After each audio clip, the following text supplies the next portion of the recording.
artist presentation is on Sally Mann, who was born in 1951 and is based in Lexington, Virginia. She went to the Putney School in Vermont from 1966 to 1969, where she was introduced to photography.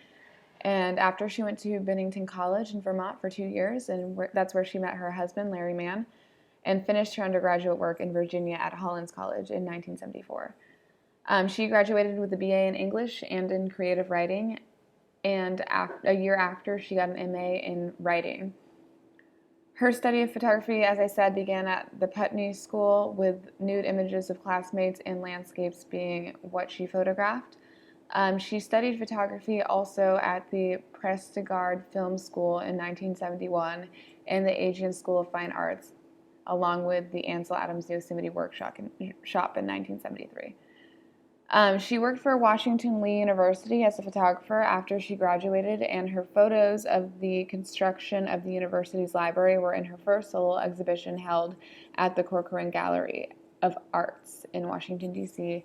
in 1977.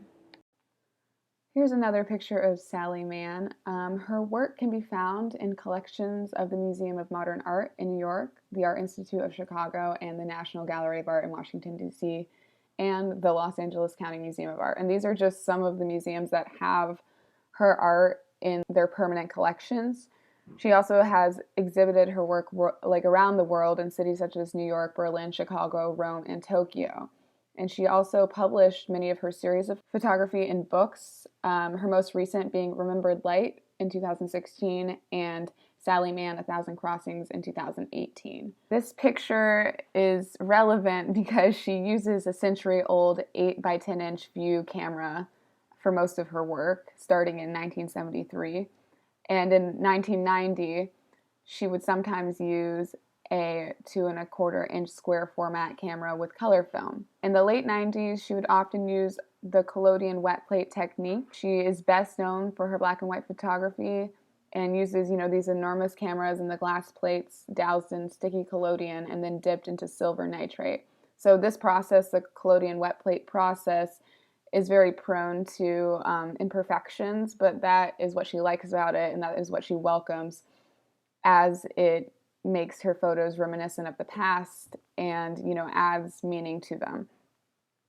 This image is of the cover of her book, Immediate Family, which includes her most well-known series of photographs. So she's most well-known for her intimate photographs of her family, especially of her children, Virginia, Emmett, and Jesse. So this series, Immediate Family, is famous partly because of the controversy that surrounds it, which I'll get into more in depth in a different slide. She says that the things that are close to you are what you can photograph best, and unless you photograph what you love, you will not make good art. So a common theme with Sally Mann is to photograph what is close to her. She likes to make art out of the ordinary and the everyday, and she's very inspired, by things that are just immediately around her, and also her past, her history, and, family as well. So she also said in an interview that she was inspired by a book her father gave her when she was really young called Art is Everywhere. And it, the concept that, you can find art in everything that you look at stays with her to this day. The introduction to her book, Immediate Family, which this image is from, she wrote, "Many of these pictures are intimate, but most are ordinary things every mother has seen. I take pictures when they are bloodied or sick or naked or angry." So this is a picture of her eldest daughter, Jessie, with a swollen eye. It seems to kind of allude to something darker, perhaps child abuse, as it looks kind of as if she were beaten up. But the reality of the photo is that, the backstory behind it is that her daughter actually just had a swollen eye from getting a bunch of bug bites. Mann admitted that this series of photos started purely as documentation, but they end up having deeper meaning as she went along. And, this is a good example of that. She just thought, oh, would make an interesting photo. And then obviously there's a way more, darker meaning when you look at it today. So some of the themes she explores in this series include nostalgia, sexuality, and death, along with other things. This piece is called At Warm Springs. It is another piece in her series, Immediate Family. In this picture, it's one of her daughters in a body of water with her hair spread out and her eyes closed. It definitely has some darker undertones. It kind of looks as if she's dead. And it's really interesting to note that a lot of the reason, her photography can have these really dark, interesting undertones is because it's in black and white. If this were a colored picture, it would have a totally different connotation. As you would see, like the blue sky and the blue water, and it would no longer have this stark contrast that kind of creates an ambiguity in the image. It's also interesting to note that these images, most of them were painstakingly planned, and they weren't actually like spontaneous pictures. It took a lot of technique and trial and error. And, the Times Magazine named her as the best American photographer, and she is very acclaimed in the art world. Here's another image from her series Immediate Family titled The Wet Bed. And this image is a good example of why people had a problem with her series and the controversy surrounding it. So in this image, you see her daughter lying naked next to a urine stain. She actually said that the urine stain was not fresh and that it was, a past stain, but it made for a great photo. Anyways, this image is a good example of what people had a problem with. People had a problem with her photographing her children nude. She received a lot of criticism questioning the line between pornography and fine art, and people believe that she was objectifying her children. So another issue people had was, in the discrepancy of power between her, the artist, and her subject, her young children. There's like a debate about just whether they could even consent or not. She says that they did have a part in the process of choosing what photos were published and what weren't, and that she actually published these 10 years after they were taken, so not immediately, kind of to, I guess, buy time for their input. However, still they were taken when they were so young, and was there really consent is one of the questions that people bring up. This series, Immediate Family, was a major touchstone of the 1990s culture war. It was around the same time of the Mapplethorpe obscenity trials, and in general, exhibitions were being canceled for having images that were like too sexual, and there was just a whole cultural issue with nudity in art, sex in art, and things of this nature. There's the question of, is normalizing, art that shows children nude, even if it's kind of from a motherly point of view, if that is okay. This did stir up controversy, and that's a lot of the reason why she gained that popularity so quickly. It was because of these works. Okay, so this photo is untitled, and it is part of her series, The Deep South. She has a preoccupation with history, specifically the history of the South and its intertwined legacies of slavery, war, and racial violence.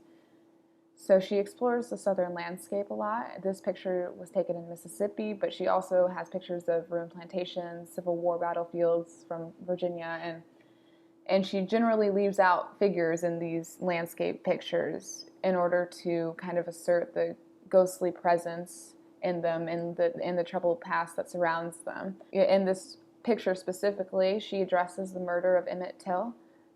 This picture is taken at the bridge where he was supposedly, after he was murdered, basically thrown off of into the water. So she has a whole series of photos that deal with where he would have been before, during, and after his murder, essentially. And this picture and all these landscape photos use the collodion wet plate process, as I had talked about previously, because it adds imperfections that kind of add to that ghostly and tragic feel. Like here you can see in the left corner there's a streak, a chemical streak, which kind of adds to the effect and speaks about the pain, the past pain that is in this landscape. This is just one of the many images that she has of the southern landscape that kind of examine the tensions between her love of, the landscape in the South and her awareness of its, terrible past. So she also has a fascination with death in general. This image here is from a body farm. It's from the University of Tennessee's anthropological facilities at Knoxville. So she took a bunch of images here, and they're in a series called What Remains. So she just explores the relationship of, death and returning to nature in this photo and in others. They're all kind of very disturbing. I think honestly all of her photos have kind of a dark undertone, whether it's because of the historical context of them, like, some of the ones dealing with the troubled past of the South, or ones that are just dealing with concepts such as death and even adolescence. She kind of spins in a darker way.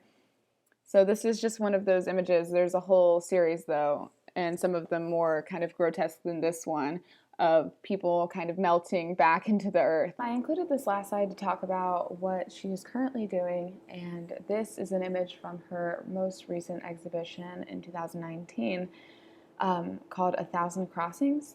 And this exhibition kind of fills the gaps between all of her art. It includes more than 100 pieces, and it kind of spans her whole body of work.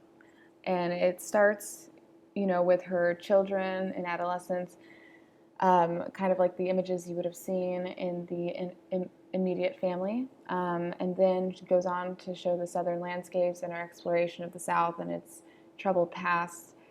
And then to decay in her series called What Remains, where she shows these decaying bodies, and also then photographs of her husband's deteriorating body due to muscular dystrophy.